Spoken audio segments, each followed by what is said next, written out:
দর্শক, এবছরের 21শে আন্তর্জাতিক ভাষা দিবস উদযাপনে বেশ কয়েকটি লজ্জার ঘটনার নীরব সাক্ষী থাকল বাংলাদেশ।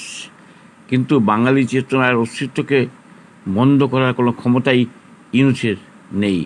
ওরা যেটা করেছে তা সাময়িক ক্ষমতার দম্ভ মাত্র। বাঙালির প্রথাগত আবেগকে কি থামানো যায়? নানা বাধাদানের মাঝেও পালিত হয়েছে বাঙালির গৌরবময় ভাষা দিবস। ঢাকার কেন্দ্রীয় শহীদ মিনারে শ্রদ্ধা জ্ঞাপনের সময় কী পরিমাণ ধস্তাধস্তি করা হয় তার প্রমাণ্য ফুটেজ তুলে ধরা হলো। দর্শক, আপনারা দেখতে থাকুন এই সংক্রান্ত প্রতিবেদনটি।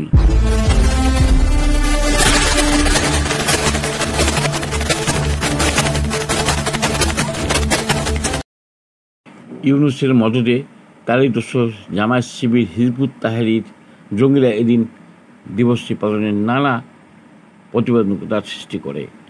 21শে প্রভাত ফেরি ফুল দিয়ে শ্রদ্ধা জানানো বিধর্মী হিন্দু কালচার, তাই এটা করা যাবে না।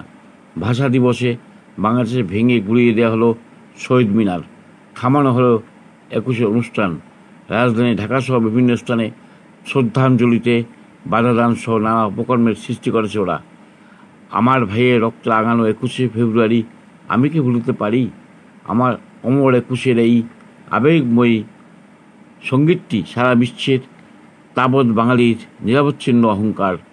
মাতৃভাষার জন্য 52 সেই ভাষা আন্দোলন, শহীদ সালাম, বরকত, জব্বর সহ অনেক ভাষা শহীদের রক্তের বিনিময়ে পাওয়া বাঙালির ঐতিহ্য মাতৃভাষা বাংলা ভাষা।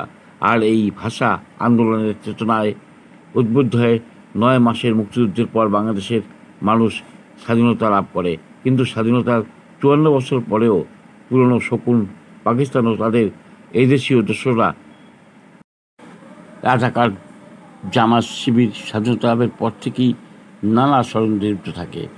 তারা আন্তর্জাতিক স্বীকৃতি পাওয়া মাতৃভাষা দিবস পালন সহ্য করতে পারে না। 21শের সঙ্গীত শুনলেই পাকপন্থী রাজাকার দুষ্পন্দের অ্যালার্জি শুরু হয়। 54টি বছর তারা ভাষা দিবস পালনে বিভিন্ন সময় লোকচক্ষুর অন্তরালে বাধাগ্রস্ত করতে থাকে। Voice of Calcutta.